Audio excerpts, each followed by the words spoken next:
inevitably, long term, you will uplift yourself and others. That state of upliftment or destruction also translates into the afterlife. So let me give you an example. Let's say somebody is selling drugs and killing people with a deadly substance. Well, maybe he's profiting in this moment. Maybe he's enjoying the wealth. Maybe he's enjoying the prestige.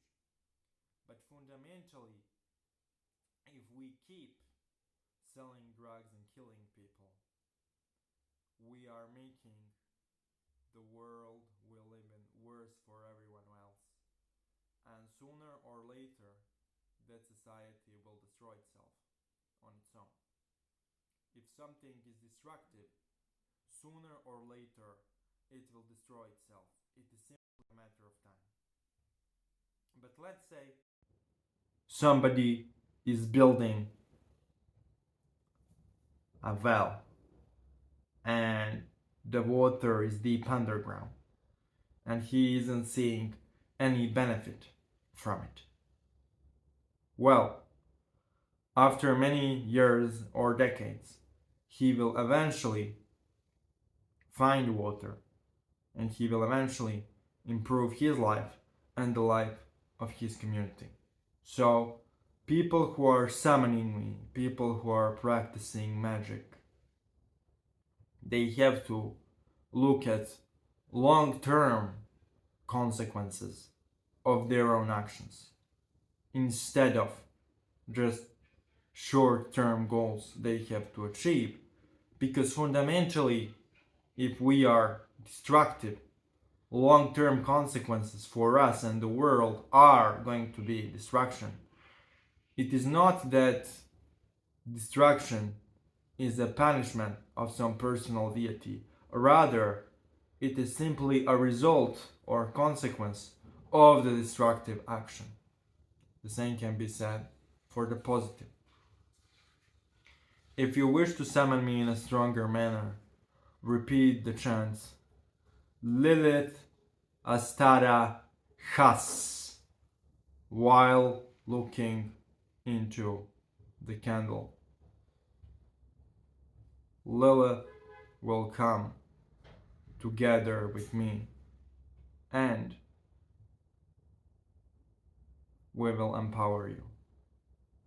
We are working together in this ritual.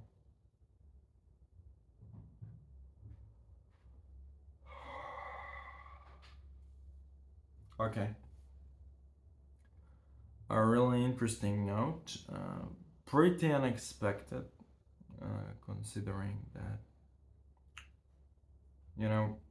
I didn't expect this to be the main message, considering who requested the channeling. By the way, this channeling wasn't requested by a transgender friend, it was requested by another person, and I am a long time behind schedule on this one. But basically, I did those rituals. They kind of made me tired, but I did those 2 short rituals on camera after a long preparation to basically tell you how this works, and it doesn't have to be long. Obviously, the longer you do the ritual, the stronger will presence be, and then you will have stronger results. But you can also have some kind of a powerful result if you do shorter rituals on a daily basis. Now, when you chant and repeat divine names, and you learn how to do it, they basically energize you and make summoning of the spirits much easier. So as you repeat and chant divine names, you will feel the energy coming from above into the top of your head, filling you, and then you will channel that energy into summoning of the entity you are trying to summon. Now, a lot of people are like, you are, binding those ancient spirits, ancient gods, by the power of Abrahamic deities. And my answer to this is, here is the thing. What you consider to be Abrahamic deity, like guy in the sky yelling, that's basically majority of people's perception of that, actually doesn't exist. In my experience, Abrahamic deity as observed by the occult community doesn't exist. It's fictional. It isn't real. What I am praying to every day and connecting with every day and repeating the names of and forms of every day is not some kind of a personal anthropomorphic deity yelling from the cloud. You know? It's source of all creation, which we basically invoke and connect with, and it fills us with energy and it empowers us. And when we recite different names and different prayers, the energy comes in a different way, but it's all coming from the same source. And we are free to basically use the energy we receive from the source as we see fit. But obviously, if you use it for destruction, consequences will be destructive. If you use it for creation, consequences will be creative. And I want to explain something in the context of this work. So, one of the big things which is no in any form of Islamic esotericism, and I agree with this, is venerating anything which isn't explicitly the source as divine, right? And the problem with this is, in my opinion, in practical nature. Let's say that I am venerating Lilith as deity, and I am basically treating her as a god and adoring her and giving her things just because she exists in order to earn her favor. And I am, disregarding my own common sense and common reason just to appease her and please her. And I'm all into that.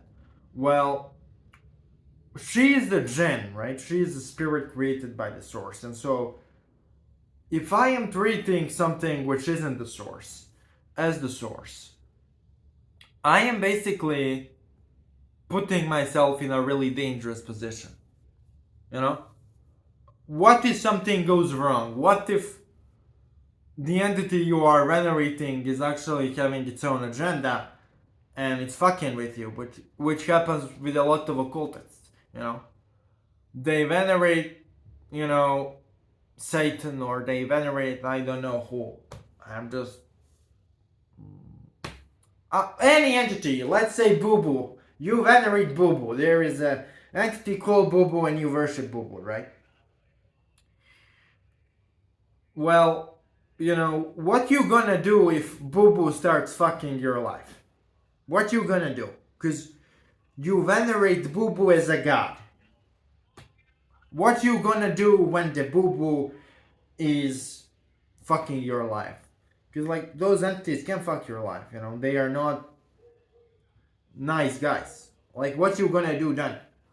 And a lot of people, because they venerate those spirits as gods, they take any shit they do just because they are gods in their worldview. And so, I find a lot of occultists who basically justify ridiculous bullshit just because their patron did it. Understand sometimes spirits are just messing with them. The jinn are just messing with them. They are fucking them over. And they don't want to admit it because they venerate those entities as gods. And so, not venerating them as gods and replenishing via the source daily actually helps you in having non-toxic relationship with those genic entities, because you have your own individuality and the place you replenish yourself, and they cannot affect that, and so you can work with them on a different footing. Now, I am not a fan of the claim that you can work with a jinn on equal footing. I mean, they are stronger than you and more knowledgeable than you. And so the notion that you can control them is kind of ridiculous. It's like saying, you know, guy, brother, I can control Jeff Bezos. I call Jeff Bezos, listen, Jeff Bezos, Dimitri is on the phone. You have to listen to me.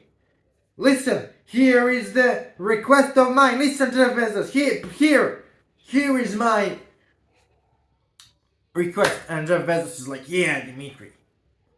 That the notion you can like control Paimon or Lilith or anyone else is really ridiculous. It's really funny.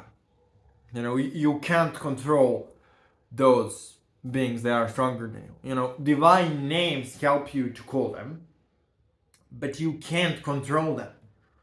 I mean, you can, but in a really rare circumstance, and you have to be of a really high spiritual stature to do that. And even if you control them, those are usually lower ranking jinn, which wanna escape the control, and so it's a mess.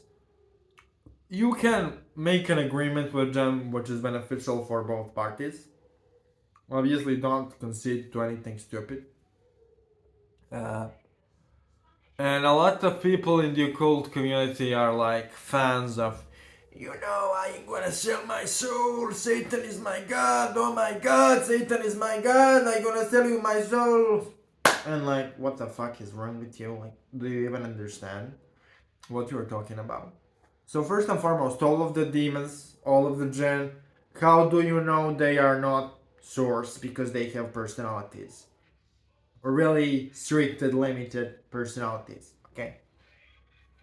Everything I said about Abrahamic God not existing because source doesn't have a personality, and when the Holy Scripture is speaking about God / source, it's a form of allegory or metaphor explaining principles. There is no guy yelling in the sky. It doesn't exist. Like, nobody will yell you in the sky, from the sky, right? So basically, all of the jinn have really limited personalities, and that's the main evidence that they are not divine. Okay? So let's say that I'm working with Lilith. Like, Lilith has a set of correspondences and a set of things she does and the set of things she doesn't do. And that's evidence that she is not divine. Like, she has a really limited personality, just like any created being. Right? So basically, if you want to venerate those jinn as gods, venerate them as gods. But I gave you my argumentation. If you don't want to listen to that argumentation, you are free to disregard my arguments, obviously. So, why is this important, right? Because this entire selling your soul thing, first and foremost, you don't own your soul. It comes from the source of all creation, and it's basically creation of the source as a supreme principle, which is limitless and boundless. Okay? And so you cannot sell something which doesn't belong to you. Your soul is not your property. It's not something separate from you. So you cannot sell your soul. And so what people do when people sell their soul is basically they just make themselves a laughing stock to the genic entity they work with. In the best of cases, they just take it as a representation of dedication to the path. That's like the best of cases. That's the best scenario. Like, if you're working with some jinn who's like not a complete asshole, if you do a soul contract, at best, it is symbolic representation of some kind of a commitment. At worst, they are just laughing at you. That's why you have so many practitioners who sell their souls and nothing fucking happens. And the entire Illuminati bullshit with selling their souls is like a biggest piece of shit.